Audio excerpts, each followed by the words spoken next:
Em 1992, o Brasil inteiro parou para acompanhar uma história que parecia, sei lá, coisa de roteiro de novela. Uma história de terror, na verdade. Só que o mais assustador é que não era ficção. A gente vai mergulhar agora num dos crimes mais chocantes que o país já viu. Um caso em que a linha entre o que era arte e o que era a vida real foi, assim, brutalmente apagada. E o centro de tudo isso, o que torna essa tragédia tão inacreditável, é exatamente isso aí. O ator que fazia o par romântico dela, na novela de maior audiência do Brasil, foi a mesmíssima pessoa que planejou e que tirou a vida dela na realidade. Ok, vamos voltar no tempo.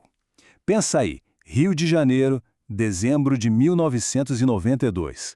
Fim de ano, né? O país todo naquele clima de festa. Mas uma notícia terrível estava prestes a cair como uma bomba e chocar todo mundo. E a vítima era a Daniela Pérez. E olha, ela não era só mais uma atriz, não. Aos 22 anos, ela era uma verdadeira estrela em ascensão. Super talentosa, querida por todo o público. Por isso que a notícia da morte dela, assim, no auge de tudo, tão jovem, foi uma coisa que simplesmente devastou milhões de pessoas. E aí vem a reviravolta mais macabra que se pode imaginar. A polícia nem precisou ir muito longe para achar um suspeito. Sabe por quê? Porque o assassino estava lá, no estúdio, dando abraço, consolando a família, os amigos. Era o colega de cena dela, Guilherme de Pádua. Quando isso veio à tona, o Brasil ficou simplesmente em choque, perplexo. Então, para a gente entender de verdade como uma coisa dessas pôde acontecer, a gente precisa conhecer quem são as três figuras centrais dessa história. Olha só esse quadro. De um lado, a gente tem a Daniela, uma jovem de 22 anos, atriz, bailarina, com uma carreira brilhantíssima pela frente, estrelando a novela que a própria mãe, Glória Pérez, escrevia. E do outro lado, a gente tem Guilherme de Pádua, o par romântico dela na ficção, e a esposa dele na época, a Paula Thomas, que estava grávida de 4 meses. E o que movia esse casal?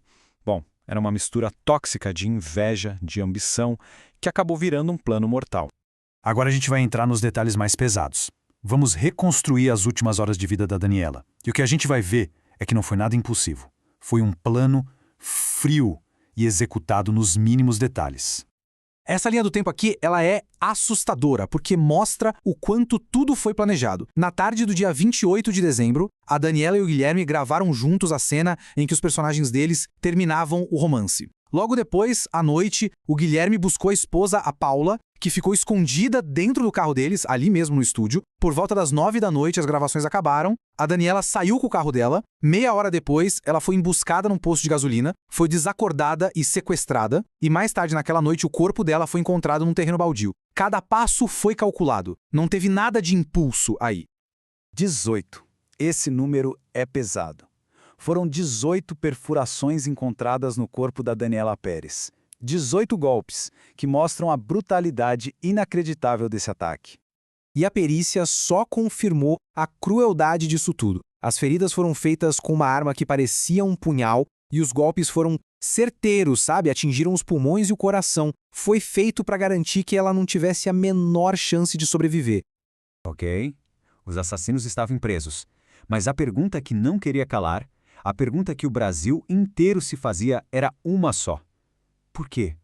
O que leva um colega de trabalho e a esposa dele a fazerem uma coisa tão horrível? Então qual foi o motivo, afinal? O que a investigação descobriu foi uma trama bizarra, movida por ressentimento e principalmente por ambição profissional. O que veio à tona no tribunal foi realmente assustador.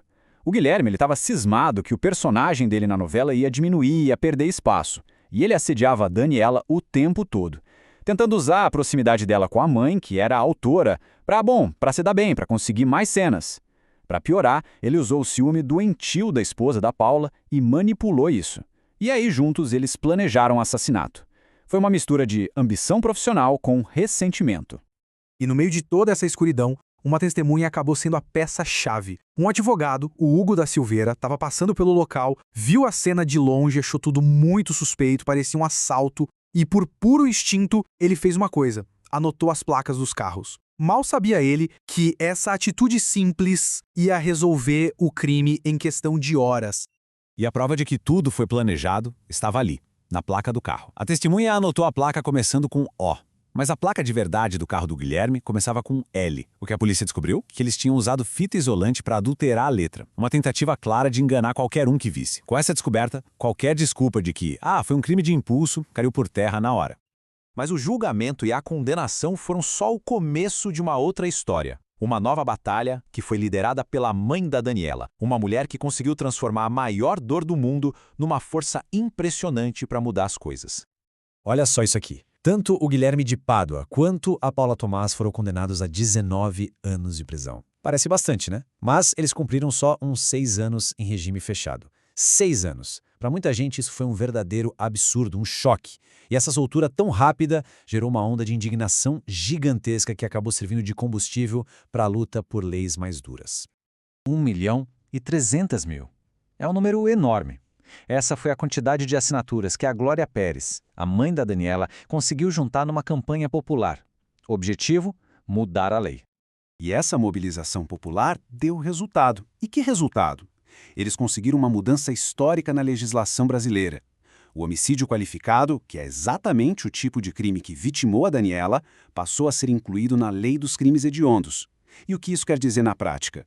Que crimes assim se tornaram inafiançáveis e passaram a ter penas bem mais longas e rígidas. E esse, no fim das contas, foi o grande legado do caso Daniela Pérez. A dor de uma mãe, a tragédia de uma família, se transformou numa força tão grande que mudou o Código Penal de uma nação inteira, deixando as leis muito mais duras contra crimes brutais. A história da Daniela Pérez deixa a gente com uma reflexão muito forte, né? Sobre como a dor, a comoção e a indignação de muita gente, quando são canalizadas da forma certa, podem de fato se transformar numa força concreta para mudar a lei. É um legado que vai muito além da tragédia que deu origem a tudo isso.